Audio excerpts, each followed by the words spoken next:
The August moon was as white as a £5 note. Parking the Land Rover off the road, close to the abutment of Bridigo Bridge, I clambered up the embankment, slipping several times on the damp grass and loose rock. At the top, I paused to take a piss. It was more than just relief. Perhaps, subconsciously, I was establishing territorial boundaries like a tomcat or a lion. This was my domain. From the top pocket of my camouflage smock, I took out a leather cigar case and selected a prepared Monte Cristo No. 2. Moistening the tapered end, I struck a match, carefully ensuring the flame burned the leaf evenly before I drew in the smoke. I exhaled into the night air. As it blended with the darkness, the thought ran through my mind. I have brought Cuba to Buckinghamshire. I knew I wouldn't have time to finish it, but a Monte Cristo No. 2 is a fine companion to have whilst awaiting your destiny. I knew this would be my greatest moment, a night to remember.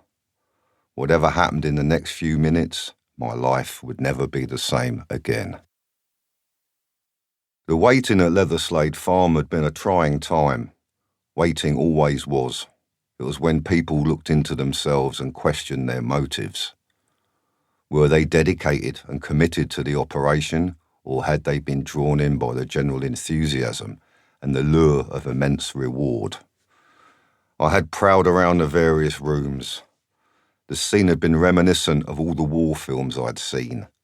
The strung-up faces, the perpetual fag, the silent ones and the voluble, all going through their own personal routine for stressed-out times.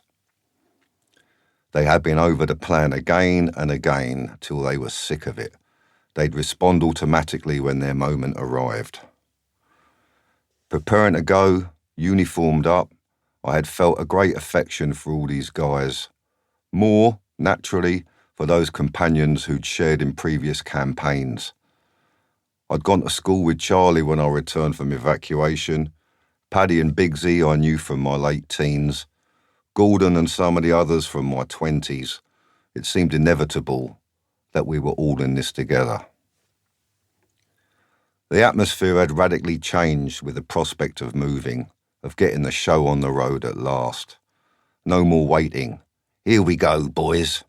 Filing out and merging into their various groups, they'd have to smarten up a bit before attempting to masquerade as a guards company taking up duties at the Bank of England. They were a scruffy lot, no doubt about it.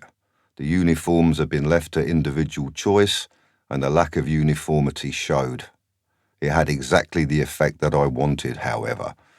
They resembled old black and white photographs of irregulars, Popsky's private army or the long-range desert group. And their leader wore brown jump boots, olive drabs, the camouflage airborne smock, the gold-rimmed glasses painted black, the close-cropped military haircut crowned by the sand-coloured beret of the Special Air Service.